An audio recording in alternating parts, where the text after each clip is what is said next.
आज हम बात करेंगे EPC4 एक्शन रिसर्च फाइल के बारे में।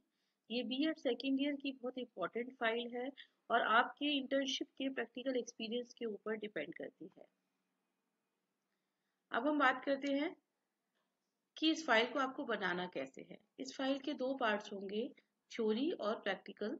थ्योरी में आपको कुछ थ्योरेटिकल पॉइंट्स हैं जो लिखने हैं, मैं भी बताऊंगी आपको। और पार्ट बी में आपको एक्शन रिसर्च रिपोर्ट, जो आपका प्रैक्टिकल वर्क है, वो आपको लिखना होगा। वो रिपोर्ट कैसे तैयार की जाएगी उसका भी एग्जाम्पल मैं आपको दिखाऊंगी। थ्योरी लिखने के लिए आप इनमें से कोई भी बुक को रेफर कर सकते हैं। अधिगम के लिए आकलन, मेजरमेंट और इवैल्यूएशन यानी मापन एवं मूल्यांकन, रिसर्च मेथोलॉजी, इनमें से कोई भी बुक आप ले सकते हैं किसी भी राइटर की। ये टॉपिक आपको इजीली अवेलेबल हो जाएगा। आइए पहले बात करते हैं थ्योरी की, कि थ्योरी में आपने क्या करना है। थ्योरी में आपको इन टॉपिक्स को कवर करना है। पहला है आपका इंट्रोडक्शन अबाउट रिसर्च। रिसर्च क्या होती है, अनुसंधान किसे कहते हैं, क्या होता है। शैक्षिक अनुसंधान यानी एजुकेशनल रिसर्च, उसके मीनिंग और डेफिनेशन। उसके बाद आपको लिखना होगा एजुकेशनल रिसर्च कितनी टाइप्स की होती हैं। फिर आपको लिखना है कि एक्शन रिसर्च बेसिकली उसका क्या मीनिंग है, यानी कि क्रियात्मक अनुसंधान का क्या अर्थ है।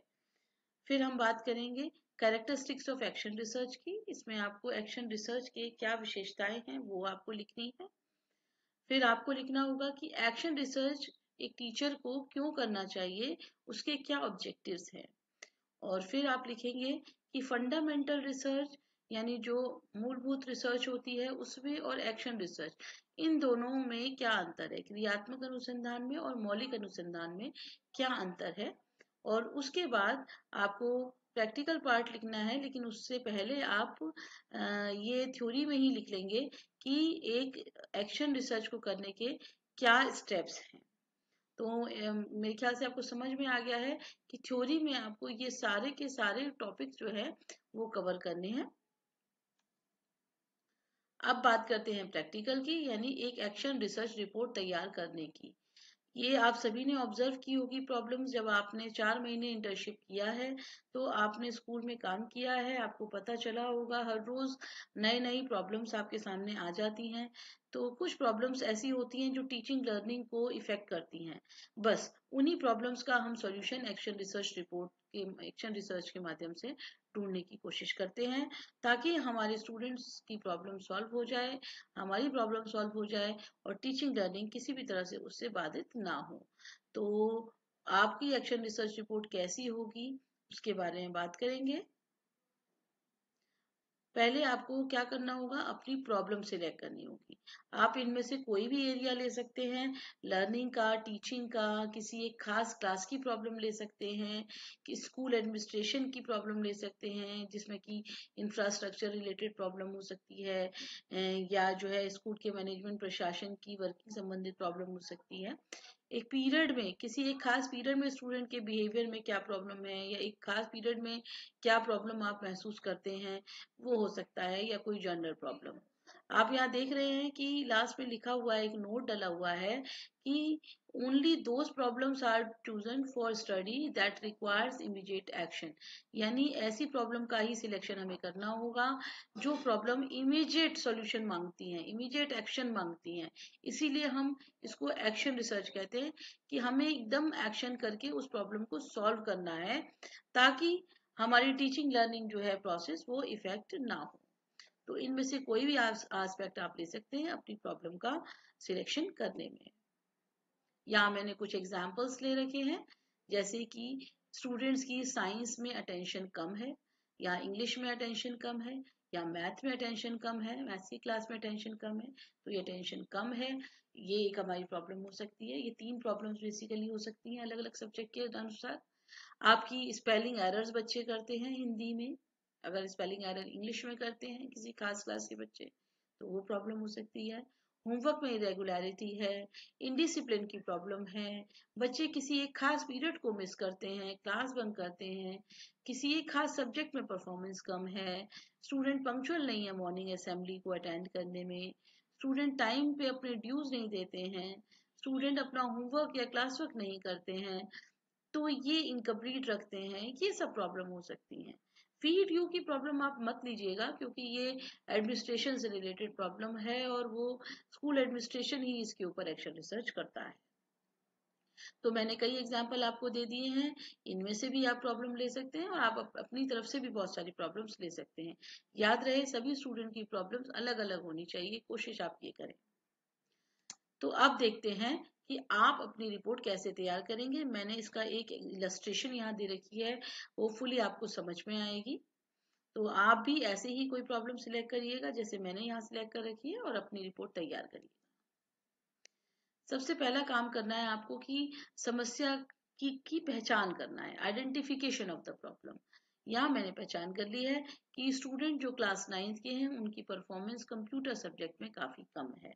आप भी ऐसी प्रॉब्लम को अपनी पहचान कर लेंगे और अपनी कॉपी में जब रिपोर्ट लिखेंगे तो पहला पॉइंट यही लिखेंगे, आइडेंटिफिकेशन ऑफ द प्रॉब्लम। दूसरा पॉइंट आप लिखेंगे डिस्क्रिप्शन ऑफ द प्रॉब्लम, यानी कि समस्या का विवरण। यहाँ आपको अपनी समस्या डिटेल में लिखनी है कि क्यों आपने ये समस्या, कैसे आपने अनुभव करी। जैसे यहाँ लिखा गया है कि 21 स्टूडेंट थे जिन्होंने कंप्यूटर साइंस ऑप्ट किया था क्लास 9th में, लेकिन उनकी जो 45% एवरेज परसेंटेज आई है फर्स्ट टर्म एग्जामिनेशन में, जबकि उनकी और सब्जेक्ट में जो है मैथ्स और साइंस में अच्छी क्लास एवरेज है, जबकि कंप्यूटर में क्लास एवरेज कम है। और ये एक्सपेक्ट करते हैं हम कि कम से कम उनकी क्लास एवरेज 50% से अधिक होनी चाहिए। उसके बाद हम बात करते हैं probable causes of the problem, यानी अब हम आपको लिखना होगा कि आपकी समस्या के क्या कारण थे, आपको क्यों लगा कि ये प्रॉब्लम आई है। तो पहला कारण ये कि स्टूडेंट जो थे वो मोटिवेटेड नहीं थे कंप्यूटर साइंस को पढ़ने के लिए जितना उन्हें मोटिवेटेड होना चाहिए था। दूसरा हमने लिखा है कि उनको जितना टाइम और एफर्ट देना चाहिए था अपने सब्जेक्ट को, उन्होंने इस सब्जेक्ट को उतना टाइम नहीं दिया है और सब्जेक्ट को ज्यादा दिया है। तीसरा हमने इसमें एक माना कारण कि क्लास जो है उनकी इतनी बोरिंग होती है क्योंकि वो थ्योरेटिकल होती है, तो ये भी एक कारण हो सकता है। बाकी हमने एक कारण ये भी बताया यहाँ पर कि स्टूडेंट को अभी ये पता ही नहीं है कि ये जो अगर इसका कंप्यूटर का ज्ञान उनको हो जाएगा तो अदर विषयों में भी उनको काफी मदद मिल सकेगी पढ़ाई करने में। दूसरा कि बच्चों को शायद ये जानकारी ही नहीं है कि कंप्यूटर की मदद से वो अपने रिपोर्ट्स और अपनी फाइल्स को बहुत अच्छे से तैयार कर सकते हैं। एक और इसमें कारण हमने लिखा कि शायद बच्चों को ये पता ही नहीं है कि वो ईमेल और ई लर्निंग मटेरियल को भी कंप्यूटर की नॉलेज की सहायता से कर सकते हैं। तो ये अगर जानकारी होती तो शायद बच्चे अच्छा परफॉर्म करते। तो यहाँ पर हमने ये 6 कारण जो है माने हैं हमारी समस्या के हो सकते हैं।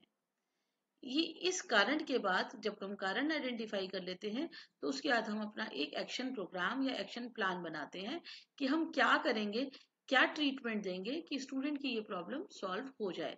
तो यहाँ आप देख सकते हैं कि मैंने यहाँ पर कुछ एक्शंस लिखे हैं और उन एक्शंस को पूरा करने के लिए कुछ टूल्स या प्रोसीजर लिखे हैं। या टूल्स या प्रोसीजर का मतलब यहाँ आप क्वेश्चनियर दे सकते हैं, यहाँ ऑब्जर्वेशन करा सकते हैं। आप यहाँ पर जो आप भी तकनीक अपना रहे हैं यहाँ उस टेक्निक की बात की जा रही है। और टाइम, आपने इस ट्रीटमेंट को कितने दिन चलाया, कितने घंटे चलाया, ठीक है। तो ये चीजें आपको यहाँ लिखनी है। जैसे पहला ट्रीटमेंट हमने यहाँ दिया हुआ है कि एक स्पेशल सेशन बच्चों का लिया गया, एक स्पेशल क्लास ली गई जिसमें ये बताया गया कि बेटर जॉब अपॉर्चुनिटीज कंप्यूटर की नॉलेज की वजह से, कि यानी अगर बच्चे को कंप्यूटर की नॉलेज होगी तो उसको कितनी बेटर जॉब अपॉर्चुनिटीज मिल सकती हैं।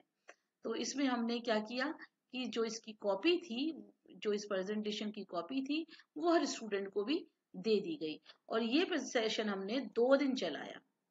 दूसरा है हमने एक स्पेशल क्लास चलाई कंप्यूटर लैब में जिसमें एलसीडी डिस्प्ले से ये क्लास चलाई गई कंप्यूटर साइंस के स्टूडेंट के लिए, जिसमें कि उनके मैथ्स के प्रॉब्लम्स को सॉल्व किया गया कंप्यूटर की हेल्प से। ऐसा हमने एक दिन किया, या आप 2 दिन, 3 दिन, 5 दिन, 4 दिन कुछ भी कर सकते हैं, ये आपके ऊपर डिपेंड करता है। तीसरा जो ट्रीटमेंट दिया ये कि हमने स्टूडेंट्स को क्या किया, एक रिपोर्ट कैसे वो तैयार कर सकते हैं इंटरनेट की सहायता से, MS वर्ड की सहायता से, गूगल की सहायता से, इस पर एक क्लास ली और बच्चों को क्या किया, असाइनमेंट दे दिया। इसमें प्रोसीजर क्या किया, तो हमने किया, ये हमने किया। प्रोसीजर में बच्चों से क्या करवाया या बच्चों के लिए क्या किया वो लिखा जाएगा। यहाँ पर हमने बच्चों को एक असाइनमेंट दे दिया साइंस का कि आप इस टॉपिक पर एक असाइनमेंट बनाइए जो कि कंप्यूटर की सहायता से बनाएंगे। ऐसा हमने एक दिन किया। फिर चौथा ट्रीटमेंट हमने दिया, थ्योरी क्लास जो कंप्यूटर साइंस की है उसके बाद 2 लगातार पीरियड कंप्यूटर के लैब क्लास के लगाए गए। तो लैब, ये याद रखें कि ये जो सॉल्यूशंस हमारे होते हैं वो प्रॉब्लम्स के जो कारण है उन्हीं से ही हमको निकालने होते हैं। तो यहाँ हमने 2 पीरियड जो है कंप्यूटर साइंस के यहाँ पर लगाए और यहाँ बच्चों ने क्या किया कि प्रैक्टिस करी। उन कंप्यूटर्स में के जो प्रैक्टिकल पीरियड्स थे उन प्रैक्टिकल पीरियड्स में they had hands on practice to use computer. तो ऐसा 1 मंथ तक किया गया। जब ये 4 ट्रीटमेंट दे दिए उसके बाद 5वां ट्रीटमेंट हमने क्या किया कि फिर हमने एक टेस्ट रखा। जब ये 1 महीने तक ऐसा चला दिया और ये सारे ट्रीटमेंट दे दिए तो 30 क्वेश्चंस का एक मल्टीपल चॉइस क्वेश्चन का एक टेस्ट तैयार करा गया और जो हमने उन्हें सिखाया इस 1 महीने में वो हमने उसका यूनिट टेस्ट लिया।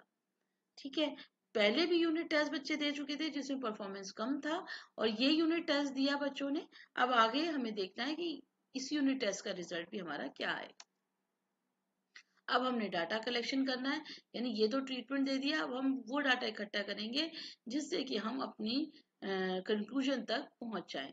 तो क्या कंक्लूजन के तक पहुंचने के लिए हमने क्या क्या इकट्ठा किया कि फर्स्ट टर्म के बच्चों की मार्कशीट हमने निकाली यानी मार्क्स लिस्ट ली।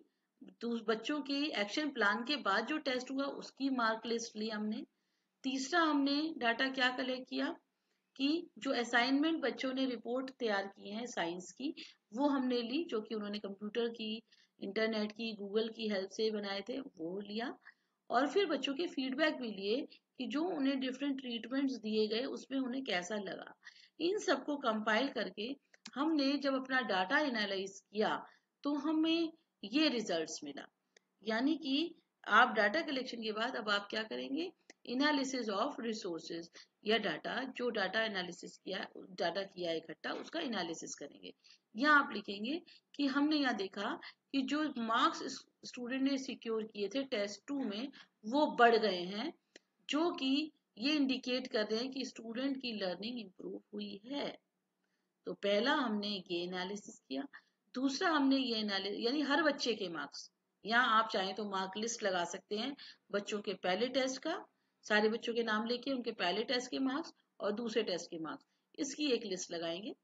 दूसरा आपका इसमें हमने देखा हम एवरेज निकालेंगे, उनके स्टूडेंट्स की क्लास एवरेज निकालेंगे। तो हमने देखा कि जो पहले क्लास एवरेज थी उसका जो मीन था वो 50 था और अब 69 हो गया। यानी कि पहले के मार्क्स जो थे उसका एवरेज था 50 और अब जो एवरेज है वो 69 हो गया है। राइट, तो इस सब को दिखाने के लिए आप चार्ट का, बार डायग्राम का, इमेजेस का यूज कर सकते हैं। उसके बाद आप कंक्लूड करेंगे कि ये डाटा ये बताता है, इंडिकेट करता है, ये रिपोर्ट ये इंडिकेट करती है कि जो एक्शन लिया गया, जो एक्शन प्रोग्राम अडॉप्ट करा गया उससे स्टूडेंट की कंप्यूटर की परफॉर्मेंस में इम्प्रूवमेंट आया है, उनकी लर्निंग इम्प्रूवमेंट हुई है। Thank you. अगर आपको ये प्रोजेक्ट बनाना समझ में आया है और अगर समझ में आया है तो मेरे चैनल को लाइक, शेयर और सब्सक्राइब जरूर करें। Thank you so much.